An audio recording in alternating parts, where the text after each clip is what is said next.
Thank you. Again, appreciate you guys being here, also with the diverse background, and let's get into it. Um, so FastFlood Global, yeah, we came out of this past November. It's been a while since we sort of stumbled on the original technical innovation that allows us to do very, very rapid flood modeling, and then building sort of the tooling and the platform around that.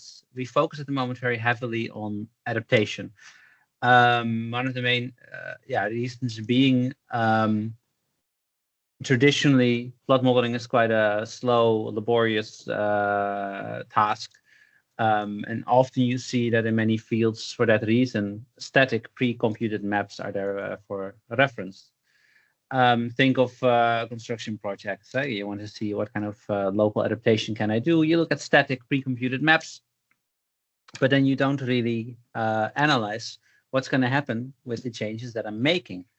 So if I do some kind of adaptation, what is the actual effectiveness of that? So one of the key points that our innovation then allows is for you to real time see in an interactive way what's going to happen with the adaptation plans that I have. So come in FastFlood Global, the slot platform that we put together. You can try it out right now. We're going to dive into it also in the coming hours and let you do some modeling yourselves as well with this. The idea is you can do this anywhere on Earth. So you click anywhere on the map on the FastFlood Global platform, and it's able to put together for you in a matter of several seconds a fully finalized flood map.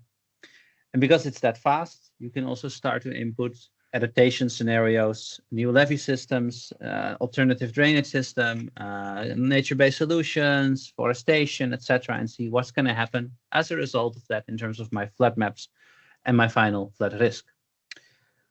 We can parameterize that system in many different ways. So we can do forecasting, we do a lot of hazard mapping predominantly, but also do historic scenarios. And then for the hazard maps, we can also incorporate climate scenarios. Which we'll actually do also this morning. We go up to 1 meter resolution. In principle, we go up to 1 meter resolution anywhere on Earth, but the data availability makes that makes sense for some areas and not for others, right? For countries where there's high resolution data available, it makes sense to go to higher resolutions. That's true for 25 countries like Canada, the US, where the available national LiDAR repositories are automatically incorporated in the model that's set up for the user. But then there's countries where that's not available outside of the US, Canada, and Europe predominantly. There's not so much a use case to go to 1 meter because the data doesn't really have enough detail to do that. So how does this system then work? Well, in very short, there's a whole bunch of global data sets we pre-process that include some national stuff and some global stuff. The globally is always used as a backup layer also if the more detailed stuff is missing. Lots of satellite-based and derived data sets in there as well. Think about things like land use and surface properties. Think about elevation data sets in data scarce areas. Think about soil moisture sensing, think about precipitation rates, and all of these are sort of put together and pre-processed for the user. We do some AI pre-processing to improve the accuracy of those data sets for several key ones, particularly the flow rates that we use as boundary conditions for our model domain, and the precipitation extremes are a combination of several satellites and station-based data sets combined with an AI system to improve the accuracy globally of those. Then the FastFlood model is just a physically based hydrological and hydraulic model that is very fast. I'll dive into that a little bit later on how and why it's so fast and what the benefits and the drawbacks of that are. And out comes these flood analytics for the user. Very simple screen recording, although I'm kind of inclined to not bore you with that, but instead give you the real thing. I find that's a little bit more convincing. And you can just follow along if you're interested to do that. So fastflood.org, you can go ahead and just try FastFlood Global. There's some credentials for you to use, but you can also just use in any Gmail account or whatever to register. And then there's some free simulations that everybody can do every day also to benefit there.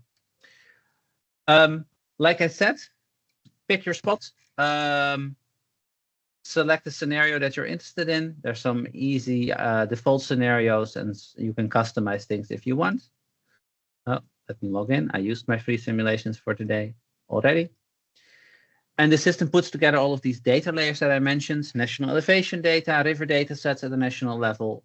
It puts together all of the climatological data set, and then comes back to with the model results to the user in sort of interactive speeds.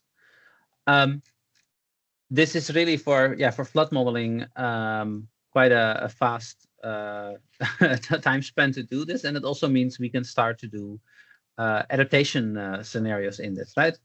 So let's say, for example, I have a neighborhood where I think we can do better by adding some kind of adaptation to this, whether that's restoration of a grassland, of forestation. We can either import our own design or select an area on the map that we want to adapt. Now, this is a 1 in 100 year return period event, so that's quite extreme, the flood results that we're looking at. I'm just putting in some kind of simple adaptation here.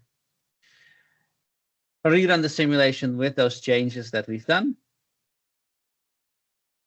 And it's going to come back to the user with a new flood map that incorporates those. And then we can compare side by side what is the flood situation before and then after the changes that we've made. And we see here left the situation after, and on the right the situation before. And if you visualize the actual differences, we can also see how that propagates downstream in reduced flood depths in the drainage system in this area. Again, like I said, we can do this with the system for large areas, for small areas, anywhere on Earth, in principle, whether that's data scarce areas or something that that has a lot of high quality national data sets. Just to showcase a couple very quickly. One of the study areas we did in the project: select your own domain. You can select your specific return period that you want. And there's a whole bunch of additional options related to the level and quality that you would like, which determines the resolution of it as well, which processes should be active, and climate scenarios that you would like to incorporate as well. And again, it automatically incorporates data about urban areas, stormwater drainage capacities, etc. in these particular sites. And it combines here a once in every 100 year fluvial and flash flood event by default, but you can toggle between which processes you want active. We do small events, we do big events. Like I said, you can in principle select any domain that you're interested in. I'm just putting some random domain here, right, for it to put together for us. And then finally, there's a whole bunch of additional analysis that you can do in terms of the consequences of the adaptation, but also incorporating climate change, looking at things like the hydrological behavior, the statistics of the flooding, the flow fields, the sort of velocity and directions of the flow as well. And we also do exposure analysis based on the population and building and road networks as well. So that's just a very quick overview of some of the functionality that's there. And we also walk through this in the practical, so don't worry if you feel like you missed something. This probably went a bit quick to follow along. Let me see.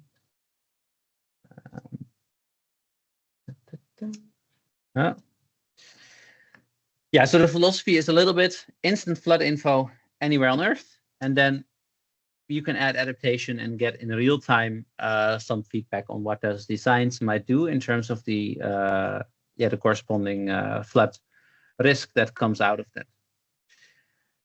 And for us, sort of, it's technology that can enable planners, decision makers to give much more focus on what can go right in terms of the planning process, instead of just looking at existing flood risk and saying what can go wrong and let's avoid that. We can try to synergize with the water management plans that we might have. We've been doing this for a bit more than a year now. Some pilot projects and example applications that we've done for various agencies and users around the world in various fields of application. Just a couple. Okay. ECCC has a business license. ECCC, which one do you mean? Environment Canada. Oh, no. This is we should not have put this should be Natural Resources Canada. Yeah, I think, right? Yeah, that would be, like, if it's us, then yes. I didn't make the list, but we'll double check. I'm not aware that they have a license. I think it's in Canada. It's been you that we've worked with, and not Environment Canada. Yeah. Okay. I was just double checking because, more so it's just like, oh wow, our partners are already using it. But okay, that's good to check. No, we do have another Canadian customer, but that's in industry, not on the government side. A couple examples of where we've used this. We've done a lot of emergency mapping. So during and the week after a disaster, where there's need for very rapid estimations of flood impact. There's a benefit to what the model that we put together can do. We've done that for the European Commission, for the Dutch Enterprise Agency as well. It has a disaster support team. And similarly for the World Bank. This is an example here on the left in the platform of the cyclone going over Jamaica in 2025. And then in the top, you see some snowmelt-driven fluvial floods in Kazakhstan in the Ishim River that we supported also the information providing during the disaster. So really, at the core, we're trying to lead, like, on the collaborative space between climate adaptation technology and the institutions that are able to facilitate and drive and motivate those adaptations at a local level. I see you have a question. Please go ahead. Thank you very much. I just want to find out, does the software, does it have the capabilities to simulate combined or compound flood drivers? Say using joint probability analysis, kind of. Say you're looking at rain on snow events, and then you have maybe ice jams also, and then you want to kind of visualize how these kind of come together. Yeah, very good question. We do. So by default, we look at if you select just any area in the model, we by default already look at compound flash and fluvial flooding. So you can toggle either one to just do the flood modeling at the fluvial scale or the flash flooding scale, or just coastal flooding for that matter. Now, the way technically how we look at that is that we did our own specific climatological analysis to determine the probabilities related to precipitation extremes at various scales. And we sort of reverse this analysis to determine if we have a certain return period event, what probabilities are linked to having it occur both at a large and at a small scale locally. Now, we don't do this for snowmelt at the moment. So snowmelt is included in the process, but not as thoroughly as part of the probability of these different types of flood triggers happening. And the same with coast. So we do that a bit more thoroughly for compound flooding in the flash and fluvial combination than with the others. I hope that addresses the question you had. Yes, it does. And then maybe a follow-up question will be, for Canada, as a country, our Canadian data sets or standards, kind of adopted. How did you source, these data sets, say from across the world? Is it from, does it include any form of say, locally sourced data as well? Yeah, so it's a bit of a combination. There's some that we get through global repositories. I think stuff like the GRDC, the Global Runoff Data Center, right? Where we don't use their data directly, at least the full time series. That's not allowed within their licensing model, but we use a derived product that is a station by station fitted general extreme value distribution that we can then use to also improve the accuracy of our global gridded boundary conditions that we use automatically for the model. So that's an example where the Canadian discharge stations are incorporated into these global collections. But there's others where we just use national data sets, like the LiDAR data, for example, is just directly from the national portal for Canada. And then we do some pre-processing and filtering and warping to get it ready to be very rapidly used by our modeling system. But otherwise, that's just directly used in that sense. Thank you. Does that answer the question? Yes, it does. Yeah. Thank you very much. No problem. Yeah, and please, if there's more questions, just interrupt. Yeah. Okay. So, yeah, with the system, we try to have it work as well as we can globally out of the box, but eventually go towards local measures and local insights as well.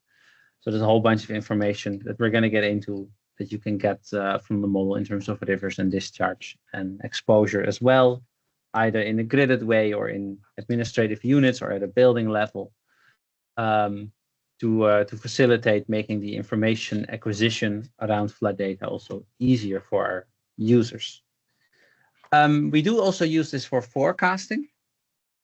So we're able with the system also to since everything runs on the fly, the model is fast enough to do that. We can also just parameterize it with the forecasted precipitation, even with the precipitation ensemble.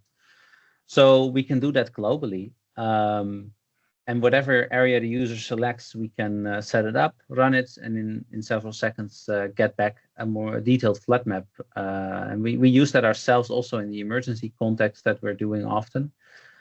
On purpose, we don't do warnings. We don't want to compete with the mandated role that the official governments or regional organizations have to provide warnings and issue them.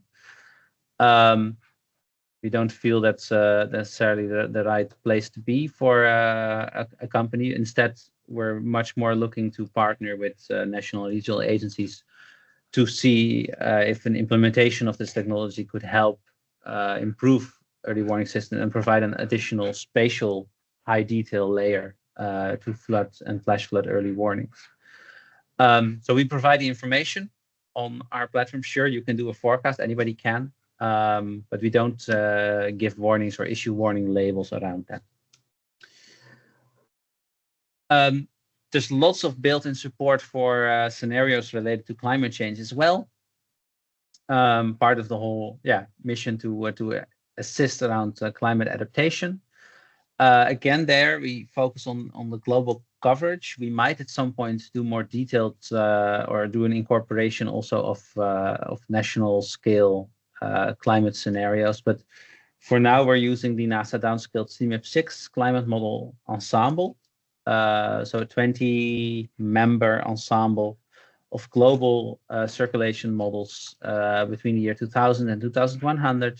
We look at the full ensemble and do our general extreme value analysis on the extreme precipitations in different time periods along those model time series to be able to provide as built-in functionality for our users the ability to apply climate change to the extreme precipitation.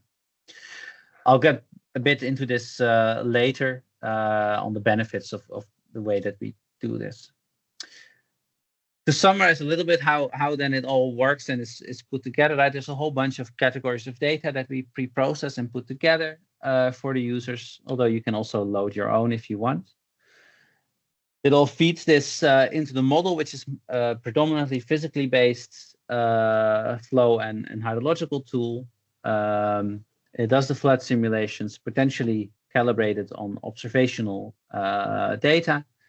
And then out comes various flood properties like depth, velocities, directions, durations, and arrival times. And then we help the user turn that into hazard and exposure information. To come back a little bit on how and why the model is as fast as it is, the modeling method that we use is a little bit atypical in some sense. Right? It's physically based. It does follow sort of the industry standard physics of it. We're still solving in some way the same Van Allen equations, which have been the industry standard for decades for good reason. The main key difference in how we're going about this is that we don't do an explicit time-step by time-step numerical integration of these partial differential equations. Instead, we directly go to solve the peak of the flood depths, the peak of the discharges, and the peak velocities. And circumventing that necessary animation of it is where most of the time saving comes from. There's some numerical tricks about grids, resolutions, and switching at the right time. But really, the majority comes from that sort of peak of threat approach that we follow. That makes it excellent in very rapid and also, in our findings, high accuracy flood mapping. It makes it less useful in operational dam management, where time series are really crucial, and also every integer detail in the time series matters in terms of the operational. So our main focus is also flood hazard mapping and adaptation around that. In forecasting, we can do that, and hydrographs come out of the model as well, but the hydrographs are a bit more approximate. So that's something to keep in mind there. Now, we've used it a lot in the past couple of years in research with students as well for validation and pilot projects around the world. Different types of floods as well, from coastal and urban to flash and fluvial flooding.